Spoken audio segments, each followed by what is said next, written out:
पुंडलिकावरदे हरी विठ्ठल श्री ज्ञानदेव तुकाराम रामकृष्ण हरी. ब्राह्मण म्हणून राखिला हात हिरवी तत्काळ करिता घात. विजय झाला जी दशरथ हर्षाद्भुत सुरनरा. पुण्य आणि पावन अशी रामायणातली कथा. भावार्थ रामायणामध्ये बालकांडाची सुरुवातीच्या दुसरा अध्याय. पहिल्या अध्यायाचे निरूपण ग्रंथकर्ते करतात नाथ महाराज.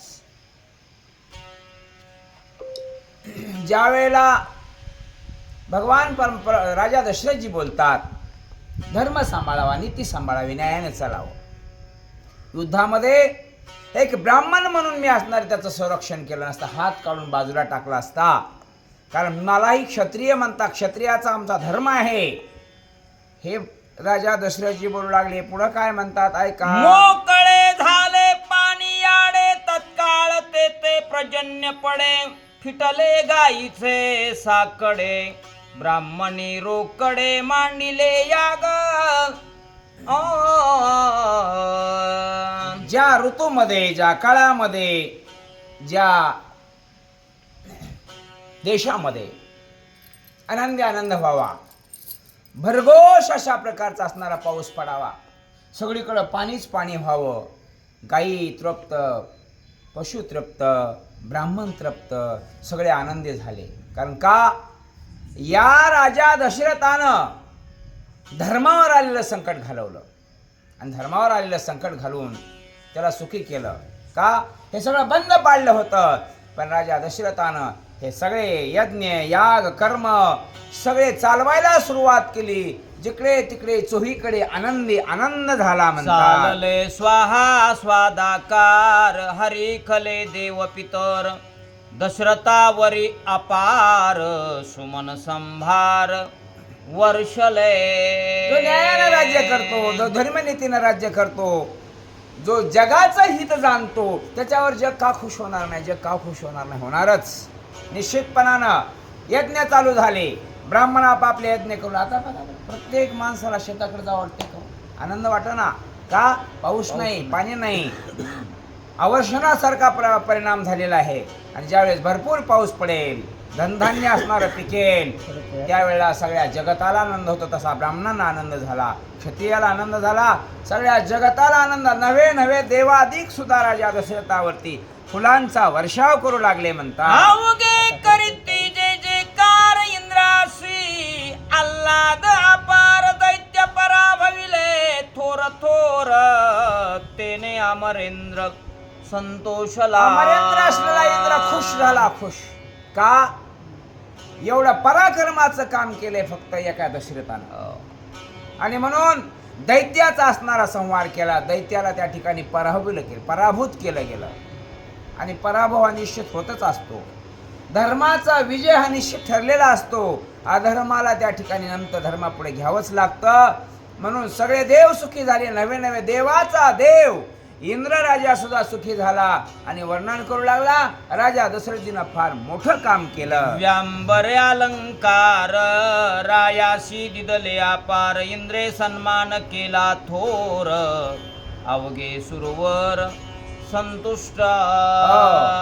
एक नाही, दोन नाही, सगळे देव दिक्ष असणारा सुखी झाले.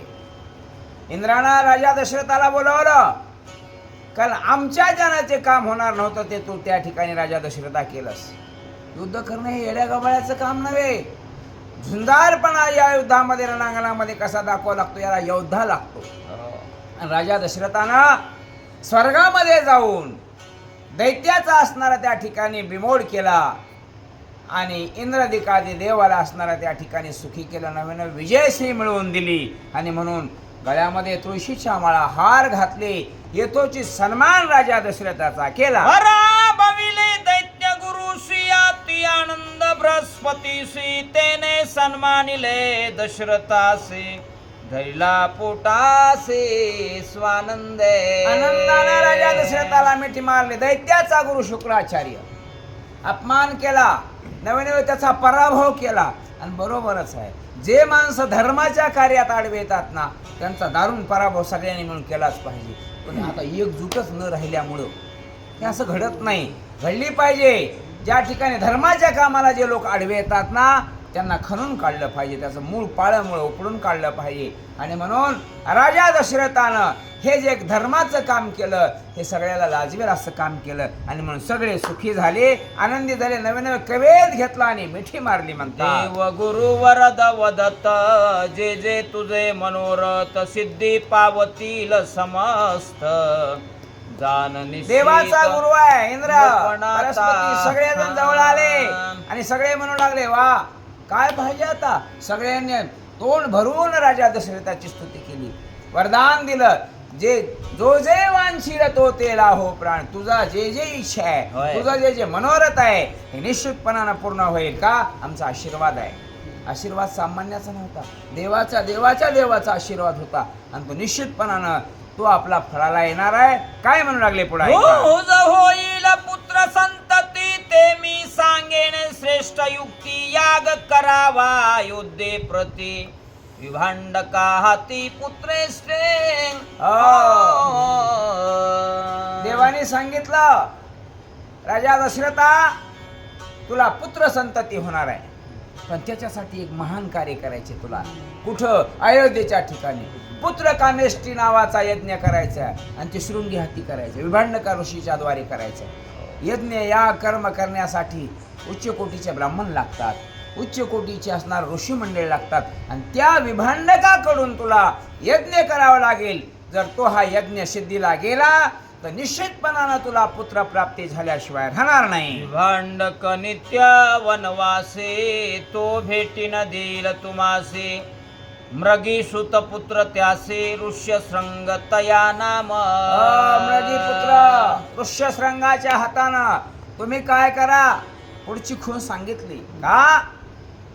विभांडक नावाचा ऋषी तो तुम्हाला सहजासहजी भेट देणार नाही, कारण तो विजनवासी आहे, वनवासामध्ये जंगलामध्ये राहतो.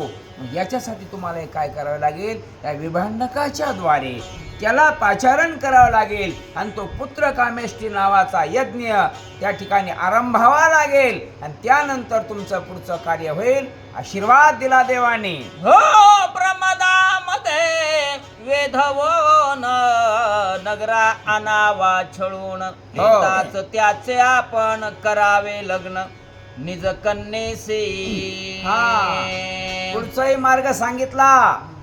तो सहजासहजी आपल्या राज्यामध्ये येणार नाही, तो जनवासात येणार नाही. मग काय करा? प्रमदा स्त्री पाठीमागं लावायची आणि भुलवीत आणायचा. का? त्याच्याशिवाय येणार नाही, कारण तोही महान तपस्वी आहे. पण किती पाराशरासारख्या ऋषींचे पाय घसरले सद्भक्त हो. आणि म्हणून त्या या ऋषीला आणायचं झालं तर ही खूण सांगितली, याला असं आणा, एक प्रमदा सोडा, नाचवत भुलवत राज्यात आणा आणि मग त्याचं लग्न त्याच्या बरोबर लावून द्या, पुढचं कार्य होईल. तुझ नाही गा संतान, या लागी तुझा निज मित्र शांतन. तेने तुझ दिदले कन्या रत्न, ते शांतीशी लग्न करावे. शांतन नावाचा तुझा मित्र आहे, तुला पुत्र नाही, मुलगा नाही, आणि म्हणून ते कन्यारत्न तुला दान दिलं जाणार आहे. आणि ते कन्यारत्न त्याचं लग्न लावण्याचं काम करायचं. आणि त्याच्यासाठी काही नियम असतात, काही अटी असतात. आता अटी बी नाहीत आणि नियम बी नाही. लग्नाच्या अगोदर ह्याचं लग्न होऊन चालले. कारण पहिल्या काळामध्ये सगळा नीतीला धर्माला अनुसरून आणि आपल्या विचाराला अनुसरून कार्य होत होतं. पण तशा पद्धतीनं तो शांत नावाचा मित्र तुझा मित्र आहे, हे कन्यारत्न दान दिलं गेलेलं आहे. आणि म्हणून त्याच्याबरोबर लग्न लावा, निश्चितपणानं पुत्र संतती होईल. इंद्र म्हणे दशरथासे, अनावया ऋष्यशृंगासी. अप्सरा धाडीन तुझ पासे, त्या तत्काळ त्यासी अनतील. एकच आहे, वर्मा सांगितलं. इंद्रदेव म्हणाले, राजा दशरथा त्या अप्सरा मी तुझ्यापाशी पाठवीन, कारण अप्सरेच्या पायातला असलेला तो नाद